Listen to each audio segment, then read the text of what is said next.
All right, welcome back, everyone. So today we are going to be talking about how to get jacked in 2025. I know it's the thing you guys have all been waiting for. The new year is coming around, and many of you guys are going to start going to the gym for the first time, or you might be interested in beefing up your routine and adding more things in. And here I am to help you figure that out.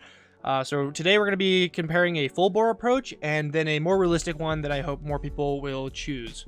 All right, let's start off here. So the full bore approach, aka the 0 to 60 cold turkey one, that people typically try here in the New Year's. Let's cover the diet portion. So first of all, if you're overweight, like I would say that's anything over 24% body fat, probably the best bet is to start dropping weight, and you can do this at about 1 to 2 pounds a week in a 500 to 1,000 calorie daily deficit. So obviously, the higher the deficit, the more muscle you're probably going to lose during the cut, and also the more strength. If you're trying to preserve most of your strength, then a slower, about 1 pound a week, or about 0.5% of your body weight. So for someone like me, who's like 240 pounds, that's about like 1.2 pounds a week in order to preserve strength there. If you're underweight, I would say, if you are like anything under 15% body fat, or if you're just kind of like skinny fat, like I know when I first started my journey, I was 155 pounds, and I was probably like 18% body fat. No idea, I didn't have any abs or pretty much any muscle definition of any kind, but I have since gained about 80 pounds. So for most people, especially younger lifters, you will probably be on the bulking side of things here. And as some general diet advice, you want to be getting 0.7 to 0.8 or 0.9 grams of protein per pound of body weight. And so if you weigh about 180 pounds, this is 126 to 162 grams. So I think, if you have some supplementation alongside your normal eating, you can usually get this done. But as also another side here, you probably want to get most of your food or protein from whole foods rather than supplements. I just had a scare recently with the brand of protein, whey protein that I use. They're called Nutricost. They're here in Utah where I live, but I recently looked up the amino acid profile for this protein because I was suspicious since it was so cheap, and they do have a fairly poor amino acid profile, and really you're never going to know what's exactly in your protein unless you go and get it like third-party tested. And the easiest way to get around this is just by like eating meat or dairy or something which has a full protein in it already. So that's just an easy thing to do there. That's what most of the professionals do. You also want to carry around a bottle of water for maximum hydration at all times. I know for me personally, this isn't much of an issue because I drink a lot of water. I'm very thirsty all the time, but I do still carry around a bottle of water. I have no idea how many of these I go through a day. It might be like 8 or so. This is a 40-ounce water bottle. Don't do the math there. That's a lot of water. I've had times where I go through like 3 of these water bottles in like a 1 to 2 hour sitting, and it's kind of frightening the amount of times I have to get up to pee. But you drink a lot of water, you piss a lot of pee. That's just how it is, man. But very important for staying injury-free. I know your injury rate pretty much increases drastically the more dehydrated you get, so this is very important if you do a lot of heavy training. And also you want to be getting lots of multivitamins, or you want to be taking a multivitamin and getting in your micronutrients through various fruits and vegetables. And this can be important for sleep quality, as well as general muscular development. And you don't want to run into any kind of like nutrient deficiency down the line, especially if you're in a steep caloric deficit. You can run into malnutrition issues if you're just not eating that much. So you really need to be making sure you're getting in your vitamins. All right, let's focus on training right here. So in the full bore approach, you want to be training about 4 to 6 days a week, and 1 to 2 hours of training each session. So this is already a huge commitment. This is something I'm doing right now. So I train 6 days a week. And most of my workouts are about an hour and a half. Some of them get up to the 2 hour mark. So it comes out to about 10 hours of training a week. So that it is a lot. It's basically a part-time job with the training alone. And you want to be doing a higher volume and frequency for smaller muscle groups and a lower volume and frequency for larger muscle groups. So for example, I know many people like to train something like their delts or biceps like 3 to 5 times a week. I know for a long time I train these about 4 times a week. And you can get away with much higher volume on those muscles than you would like on quads or something. Like you won't catch any professional like training their quads 4 times a week. That's insane. Most people typically do about 2 days a week, and I find that appropriate. So on my current split, I usually train most of my upper body about 3 times a week and my lower body about twice a week. And that should be how most people train, I believe. And newer lifters can probably go to failure on everything all the time. So that's what I did. For my first 2 years of training, I just did like max effort, like 5x5s and all my compounds a couple times a week, and you can really get away with this and can continue to add weight just because you're incapable of generating enough fatigue to actually require like needing to throttle your effort here in these workouts. So you can just go crazy. As soon as you hit around the 2-year mark, you're going to enter your intermediate phase, and you'll probably need to start periodizing your workouts at some point. But this is appropriate for most people. And also, you want to be logging all of your workouts. This is very important for choosing the kinds of weights you're going to use in your workout.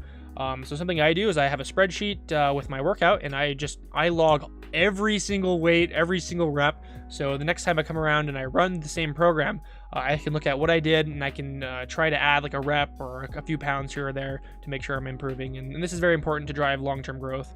Some people will get caught in this pit where they just kind of, they'll go to failure one day, and then the next day, they'll go a little bit easier, and they don't really have a solid idea of like how this movement is progressing over time, or even if they are experiencing any progression. And you can end up doing things like, curling the same weight every workout for years because you're not actually trying to progress it, because you're not tracking anything.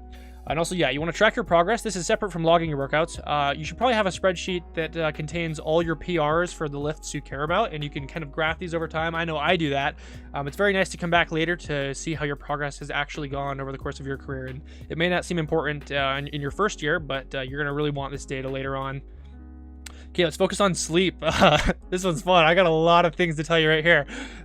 So in the full bore approach, you're going to want to do the same curfew every night. This is pretty much the only way you can guarantee that your circadian rhythm is perfect, and you'll be ready to go to bed at the same time every night if you keep your curfew the same. Yeah, obviously you don't want any blue light within an hour before bed. This kind of disrupts your natural perception of daylight. We're not cavemen anymore. We got all these light sources floating around, and that can kind of trick us into thinking that the day is lasting longer than it is. Also, you want a cold, dark room. This was huge for me when I figured this out. As soon as I made my room really cold, I started sleeping so much better. An easy way to do this is to just open your window, especially during the colder seasons, or like getting a fan and pointing it at your face, and the wind should hopefully cool you down. Also, yeah, there's no upper limit to sleep duration effectiveness. You can look at graphs of this. The returns are diminishing, but mostly the more sleep you get, the more recovered you're going to be, and the bigger you're going to be. That's what we care about here. So you want to be maximizing the amount of sleep you get. Especially if you have really low sleep already. Just adding an extra hour is going to be massive. But for the pros, you're going to want to be getting like 8 to 10 hours of sleep. I've known some powerlifters much stronger than me. They get like 11 hours of sleep each night. It's insane. But yeah, the more sleep, the better. I know Arnold would take like his midday nap. So that can be fun if you can manage that. Also, this one's gonna piss off a lot of people, but you probably shouldn't be sleeping in the same bed or room as your partner, because this is often very disruptive for your sleep. If someone's moving around next to you, this can wake you up during the night. I know I have like this thing like in Minecraft, like when I can't go to sleep because there are monsters nearby, there's entities in the same room or nearby. I can't sleep.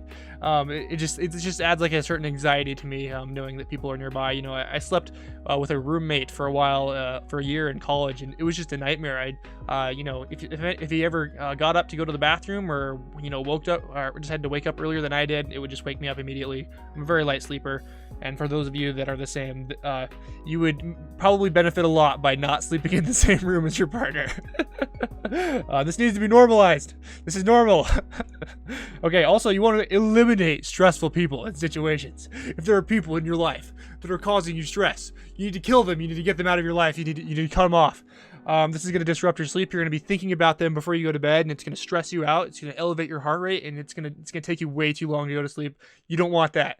You want to get rid of these people, these situations. Also, yes, meditating for a few minutes, it can help you forget about all these stressful things in your life that are going on that are not the gym. We're here to maximize our gains. We don't want to be thinking about anything else. So meditating can definitely help. Also keeping a journal. So if you have any like ruminating thoughts, instead of like just laying in your bed staring at the ceiling wide-eyed, you can pull out a journal and just write them down. Even just like a couple words describing the things you're worried about on a piece of paper can get it out of your head, and like it kind of tricks your brain into thinking, oh, I have these stored somewhere so that I can look at them later and deal with them, and that can really help. Also, another thing I figured out is if you face the alarm clock away from you, you get significantly less stressed about falling asleep on time, because that's another thing I have to worry about is the stress from not falling asleep on time. You know, just to add on top of that layer, you know, of all the things I'm worrying about. If you face the clock away from you, you won't see the time, and you'll be able to fall asleep faster. Also, removing your phone from the room is huge, especially with people that have lots of notifications. If that shit's going off in the night, dude, and you're waking up looking at your phone, like that's gotta stop, dude. That's like high schooler shit. You need to stop that.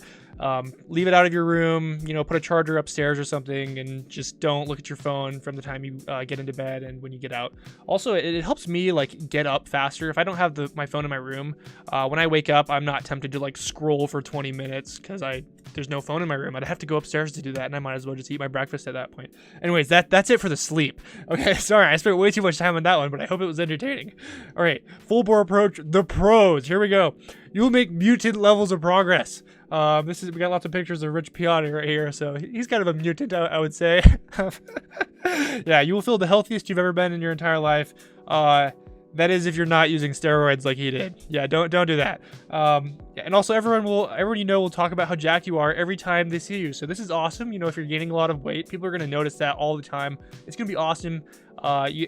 We want you all to bask in the awesomeness you've achieved. So this is an amazing pro. All right, let's go to the con. So the downside of this approach is that if you're going in cold turkey, you will almost definitely burn out and give up. I have known one person, my friend Michael, who I made a video about recently. He's the only one I know who's been able to go into a 6-day-a-week program, cold turkey, and just maintain it for almost 2 years now. And this is because he had a lot of sports experience where, you know, he would do like 3-hour training sessions in baseball or whatever. And he stopped that recently. And so he had all this extra time and training capacity to put into lifting. And for most people, that's not the case. If you're going in cold turkey, you're not going to have any sort of training capacity. And if you just start training like 10 hours a week, you're going to get a couple weeks in and like you're just going to stop. The motivation's going to burn out really fast. And also food can be expensive if you're bulking pretty hard. Yeah, especially a lot of these supplements, kind of expensive. So, if you're strapped for cash, that's going to be an issue. Also, no more free time. So 10 hours of weekly training and massive sleep time, plus the meals and meal prep. Dude, that turns into a part-time job, man. You know, and I'm lucky I only have like one other hobby, and like no one that I hang out with regularly outside of the gym. So, I have lots of extra time, and I spend that on the gym because I'm an obsessed freak like many of you. But anyways, these are the cons for that. Let's look at the realistic approach. Okay, let's focus on small improvements to our current routine and maximizing long-term motivation and consistency. And I know many of us are tempted to make these huge, massive changes during New Year's resolutions, and these really are not effective for long-term motivation because, yeah, again, you're just going to get tired if it's not something you absolutely love. And even if it is something you absolutely love, it's going to wear on you because you haven't actually built up the work capacity and the discipline to maintain the routine. And so that's something you really need to start very slowly. Okay, so let's start on the diet right here. So in this minimalist approach, you can just try to eat slightly more protein. A single protein shake will be a huge improvement for an absolute beginner. You know, especially if you're not even focusing on your protein and suddenly you're getting an extra like 30 grams of protein a day. That's going to be huge. Yeah, it's going to be very effective for building more muscle. Also, carrying around a water bottle, very easy. You know, it's nice, it's convenient. You can just, you know, strap it to your backpack or carry it with you at work. Not too difficult. I'm going to drink some right now. I love water. You should too. And just one multivitamin, you know, you can get like hundreds and hundreds of multivitamins for just a couple bucks. Very cheap, very convenient. Just pop one of those each day at lunch and you'll be feeling better already. Yeah, and this is already better than what most people do. Like most people in your life that train probably don't even do this. You know, most casual lifters at the gym, they're not taking their multivitamins, they're not carrying around a water bottle, they're not even thinking about their diet. They're just in there, you know, doing their couple movements and then they take off.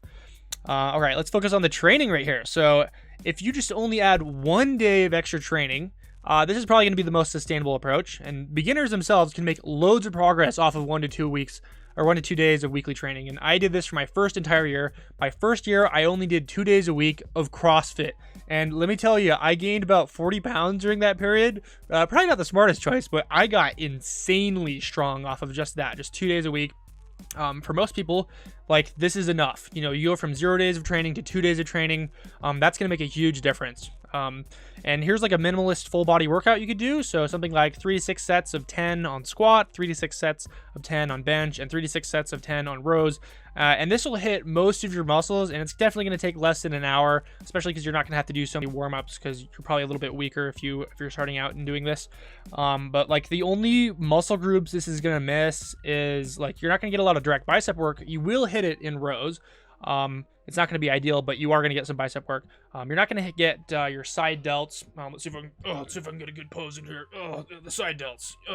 Yeah, you're going to be pretty much missing out on that, and as well as like some glute and hamstring work. But you can always like fill in some quick accessories here. And RDL would take care of those the glute and hamstrings, and yeah, like a delt fly. Your delts, and I would say your golden. You might be missing out on a little bit of triceps as well, but this is going to be perfect. For most beginners. You're going to make so many gains. You'll be hitting most muscle groups, and you can fill in with accessories as you add on more days and training time to your workouts. And also, you still want to be tracking your progress. Like, obviously, it's going to be a lot of effort to track every set and every rep and every weight for your workouts, but you can just log your PRs. So it's very important that you track your personal records, because this is what's going to be keeping you motivated. So if you have no idea how you're progressing in the gym, then it's gonna wear on your motivation. You're not going to be as excited to go to the gym then as if you had a graph that like logged your bench PRs over time, and you just see this linear increase, and you're gonna be like, oh damn, dude, I'm doing really well. I'm getting my money's out of this whole gym thing. So that's gonna be very important. All right, let's focus on sleep. So just adding an extra 15 to 30 minutes of sleep, that's gonna be golden. You're gonna immediately feel better, and that's gonna be so easy. You know, just get to bed 15 to 30 minutes earlier. You know, not that hard. Also, yeah, use an alarm clock instead of your phone, like mentioned before. Yeah, keep the phone out of the room. Open the window, and congrats! Now your sleep is now way better, so much better than it was before. And these changes are gonna be so small, you're not even gonna notice them in your routine. All right, so. We're at the end here. You want to try a hard 6-day week program? It'll cost you. Just kidding. It's free. I have a free program for you guys. Link in the description. You can check it out. It's 11 weeks. It has a 4-week hypertrophy block, 4-week strength, and 3-week peak. And it features 3 times a week benching, plus back, shoulder, and arm accessories, 2 times per week squat, and 2 times per week deadlift. So I think for many people who are willing to level up their game or even try the full bore approach, this is something that will work very well for you, and I'm excited to have you guys try it. And if you need any extra help, I can coach you. Contact me at soulgrover@gmail.com. I have many years of experience in strength, hypertrophy, general fitness, and conditioning training, and I can take you to the next level. All right, thanks for watching. You guys are awesome. You will succeed in 2025. I believe in you. And please subscribe. It means a lot to me. I've been putting a lot of effort into these videos, and I would really appreciate it if you would click the subscribe button. But thank you, and I will see you in the next one. Bye.